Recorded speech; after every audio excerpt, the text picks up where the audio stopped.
Hey, it's Family Matters with the one and only Kevin Petersen. I'm just along for the ride.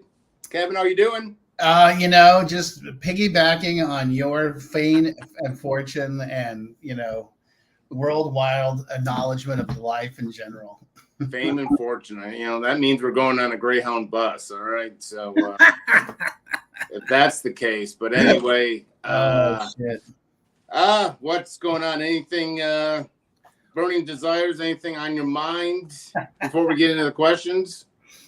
Not today. Maybe next week. I may have something to share with you next week, but today everything's just, One of these days, you're going to have a burning desire where you're just going to need to get something off your chest. And I'm going to be here to listen to you. I have a feeling you're right. But today everything's just cool in the gang, baby. It is my dream to have a therapist just unload on me, because I've always unloaded on a therapist. And it's my dream just to sit in a chair and have a therapist, and I just nod my head and ask, how does that make you feel? But anyway. Let me tell you, if they ain't paying you, it's totally, Well, that's no fair, because I've got a little secret. I'm going to tell it to the world so I just go up to therapists, much like you, and I just do them at random times, and I get my therapy for free. So I don't, make an appointment. I just get them at like random times at lunch and do a show weekly with you, and I get my therapy for free. Yeah. See? I never thought about that. That's pretty sneaky. Yeah. Yeah. How's that make you feel? I can make this all about me, but anyway, let's get into the questions. And so the very first question, can I just say I'm sometimes amazed at the level of questions, and and then I also had a question that says, like, sometimes I say this is a really good question, and then I don't say that about other questions, and someone called me out on that, and so I need to work on that. There was all good questions, so I'm pretty much trying to do that. I just remembered I got to stop doing that. But this is a personal kind of question, and I thought it would be an interesting answer. So someone wants to know, it's a kind of a two-part question, but along the same lines. So we got a question pertaining directly to you, Kevin, as far as why you went into kind of what you're doing, working directly with families, and, does it get kind of frustrating, and how do you know, she's like, I think it's a mom, but anyway, she says, like, how do you know? She says, I don't know what to say. Like, how do you know, quote unquote, if you're winning or making a difference? And then she follows that up with, I've got a couple of sons, and it's really, really tough being a parent. How do we know as a parent if we're, quote unquote, winning or making a difference? Wow, there's lots of stuff there. This is going to be all Kevin all the time. These are my favorite questions, by the way. This is a great question.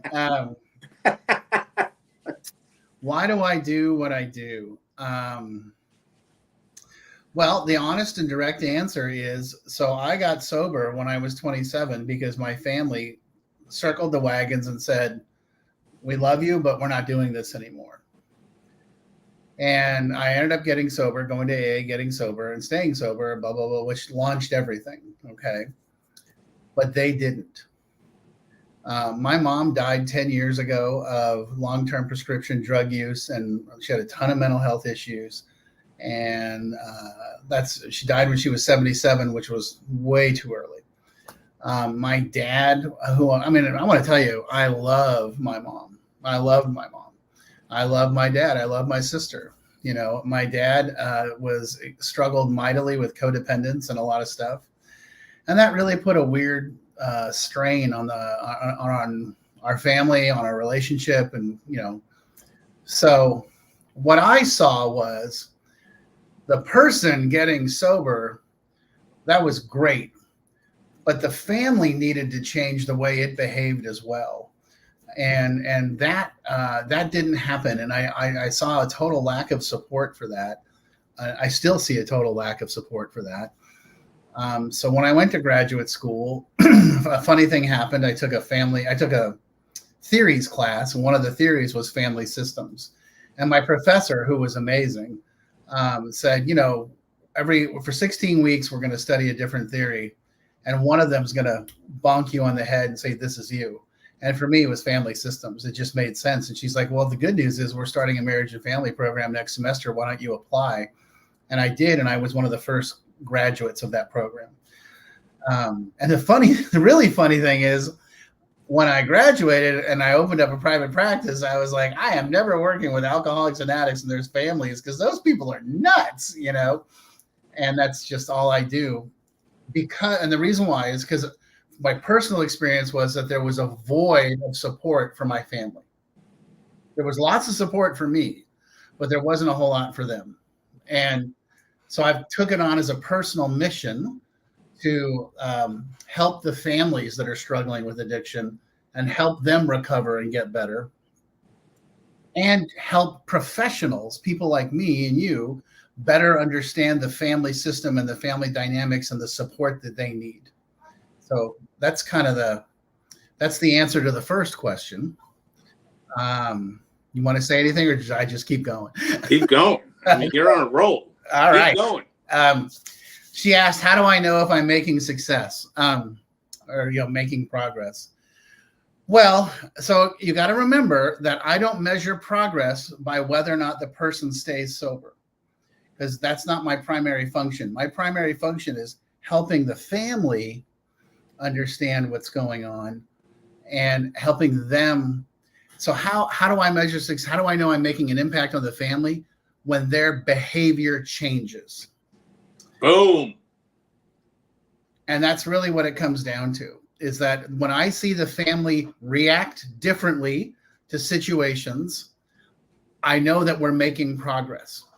And I also know it's incredibly uncomfortable, and I know they don't like it, and they've invested, like in my case, my family had invested 27 years in, dealing with me and my crises.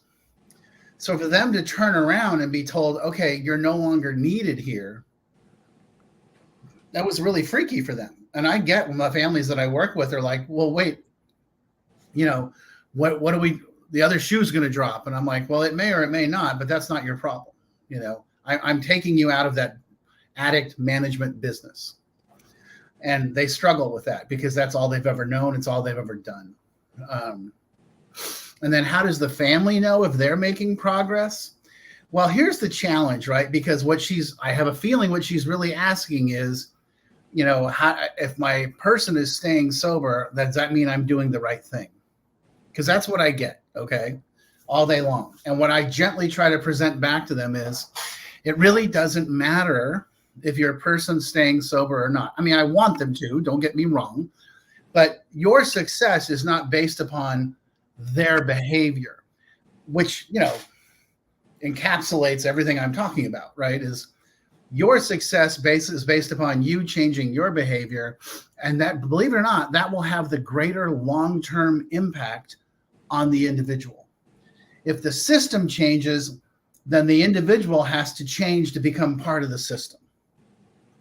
And that's the hard part, right? Because sometimes that means you got to let the individual go out there and put their hand on the stove a couple times, or run into run into the street with traffic, but we're probably talking about someone who's in their 20s or 30s or even 40s, and they, you got to kind of let them learn, and that's the hardest part for the family, is adjusting out of that role of being the problem solver, caretaker, and sheriff and management team, and getting back into a role of taking care of themselves and saying, we love you, and we'll offer you support if you're willing to stay sober, get a job or go to school, and change the way you behave. We will help you through anything. But if you're not willing to do those things, then you're going to have to figure this out on your own. Wow, that was like 8 minutes of answers of Kevin,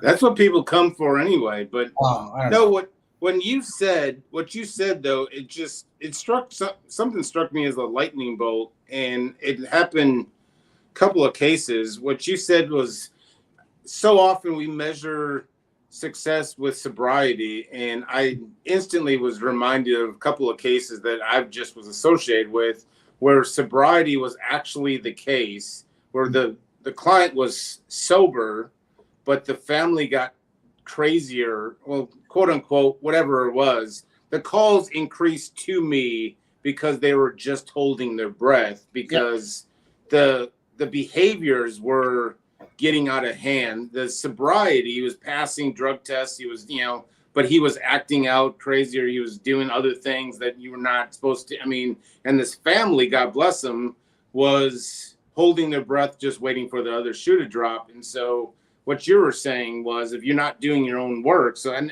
then, families have a tendency that when sobriety is reached, they just stop doing everything. They just think, okay, we just won the race, and they stop going to therapy or whatever you guys have outlined. And so what I thought was fascinating question about that is, it just seems, because I came from a place when I finally got sober, I stayed at a place for 10 months or so.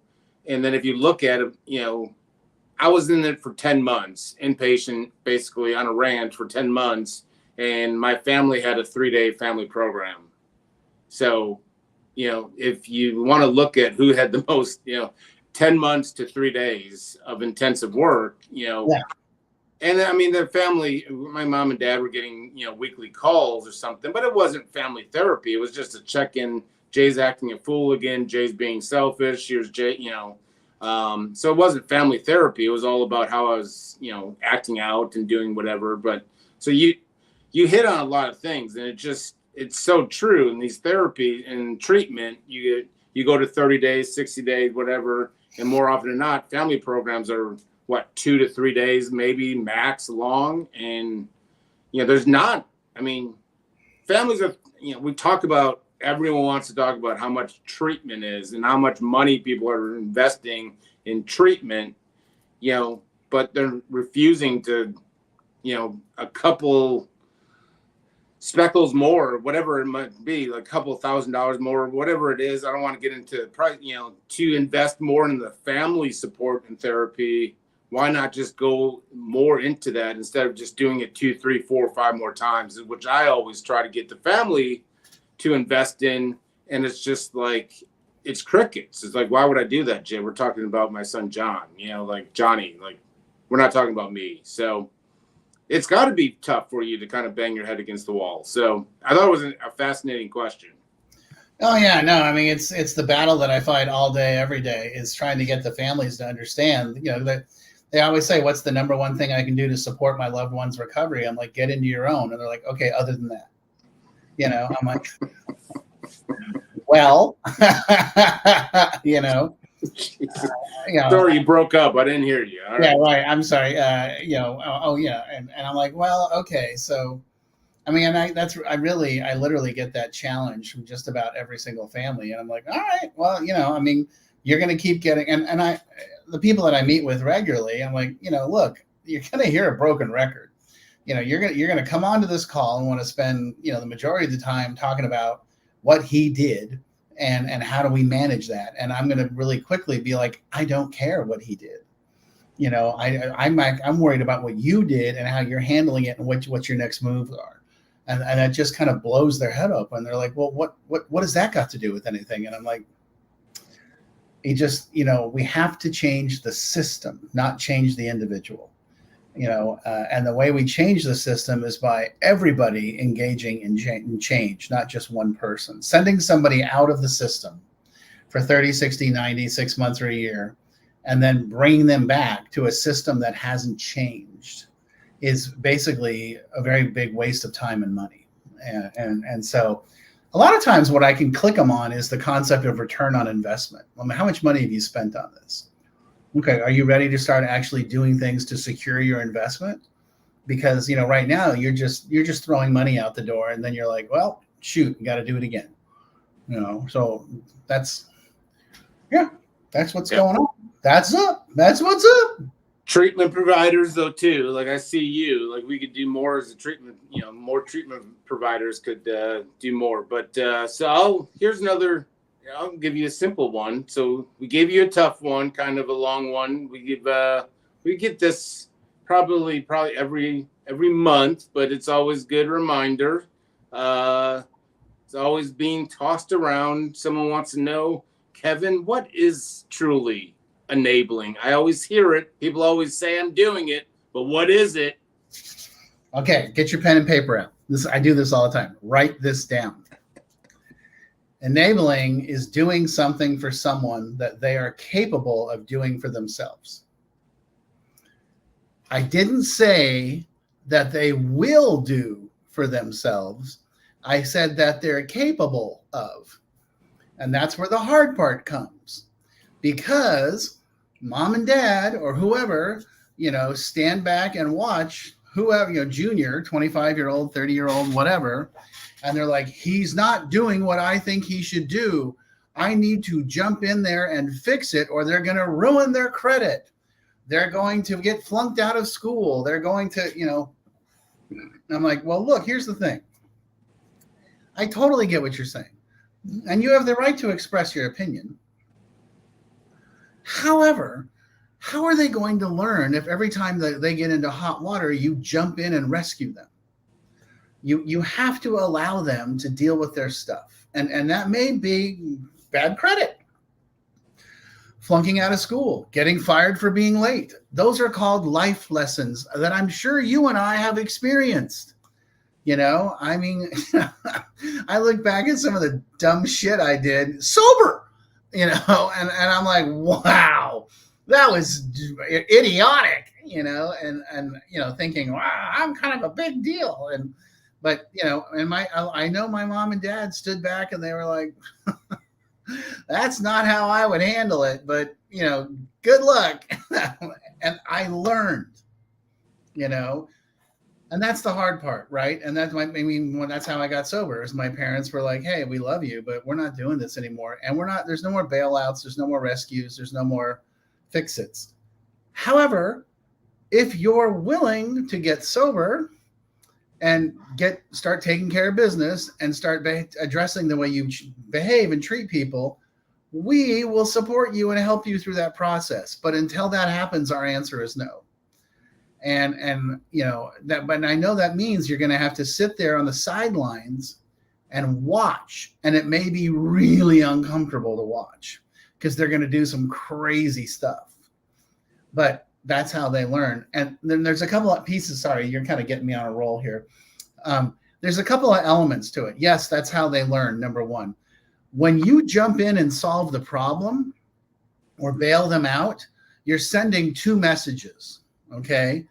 The first message is, I don't think you're capable of this. And so, the person, myself or you, looks at the parents and you're like, so you think I'm stupid and incapable. At the end of the day, I'm just a 4-year-old in a 35-year-old body, and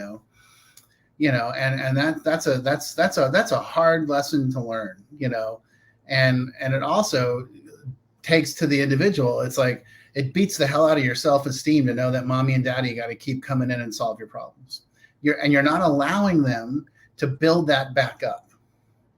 And so those are the things that I always try to get across to people, that every time you cross the line and jump in, yes, I get what you're doing, but I want you to understand the expense, the cost of what you're doing on the person that you're doing it to.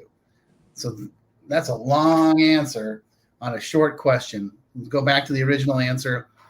It's doing something for someone that they are capable of doing for themselves.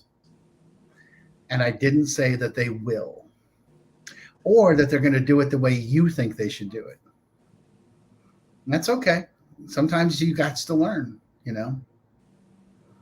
Perfect. So we'll do one last one. Okay. This one we will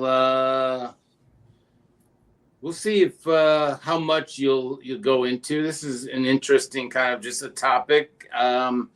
So we have a 28-year-old. She's 8 years sober. She's married into an already family. Her new husband is mid-30s, and so this is a long email. So basically what she was saying was, so a new 28, new mom now, new stepmom, and she's got a couple new kid, stepmom, 3-year-old, 4-year-olds, 8-year-old. Can't find the ages, but young. So she was making an observation with, shocking to find out that all these young kids are being prescribed more medication with ADHD, whatever it may be. And so she was just saying when she was growing up, it just always seems like it's, she's making an observation that, and wants your input on, are we prescribing more as a society with these young kids? And are we making them a more addicted to prescriptions, or is she just making things up in her head? Is that making sense? Oh, that makes perfect sense. And, when I first graduated from graduate school, my first 3 years was working at a community mental health center in child and family services. And our system was that I worked directly with psychiatrists. And so the rule was, you couldn't just come in and get drugs from the psychiatrist unless you were actively seeing a therapist and addressing whatever the issues were. And, every single family would walk in and be like, he needs Ritalin. He needs, whatever, ADHD, ADD drugs. And, the doctors were like, no, he needs structure. He needs discipline. He needs exercise. It's, and so I tend to favor let's try everything else other than medicating children. I don't believe that every single child on the planet has ADHD. I have a lot of really strong opinions on this, and I don't want to get in trouble. I have a lot of really strong opinions on this. And so we're just going to leave it at that. I'm not a doctor. I'm not a psychiatrist. I am not anything other than a humble licensed marriage and family therapist. I have seen a lot of people drug seeking for their kids to control their kids' behavior and to see if they can make them do better in school. Those are not reasons for giving your kids speed. I just don't buy that. I don't believe it. And especially where I used to live in Colorado, the kids would take speed in the morning and then, marijuana at night. And that just became commonplace because they needed something to come down. And I'm like, oh, this is great. We're creating an entire class of drug addicted people. But it's okay, and now, does that mean every single kid doesn't need drugs? No, not at all. Are there people that truly need help? Yeah, absolutely. That's why I think now, and here's another thing. This is another big thing for me. People go to their family practitioner or their general, doctor, not a psychiatrist. I think you owe it to yourself to go to a psychiatrist, a child psychiatrist, and see what they have to say and, work through that process. And I also think you need to look at it holistically, exercise, nutrition, therapy, community, meditation. These are all things. I had a kid that was really struggling, a little girl that was really struggling when I worked in Arapahoe Douglas. And she was all over the place. And I said, hey, I am going to give you, back then she had like an iPod or whatever. And I said, how about you download some of these free meditations? And because she couldn't sleep, she had a lot of anxiety. She couldn't sleep at night or during, and I said, so at night, I want you to listen to these meditations. And then in the morning, you can start your day with a short meditation. Some of them are like exercise based and that sort of thing too. And I swear to God, man, the next time I saw her mom came in tears and she's like, I don't know what you did, but she's sleeping. And I said, well, I'm not going to take all the credit. I'm going to take some, but I'm not going to take all.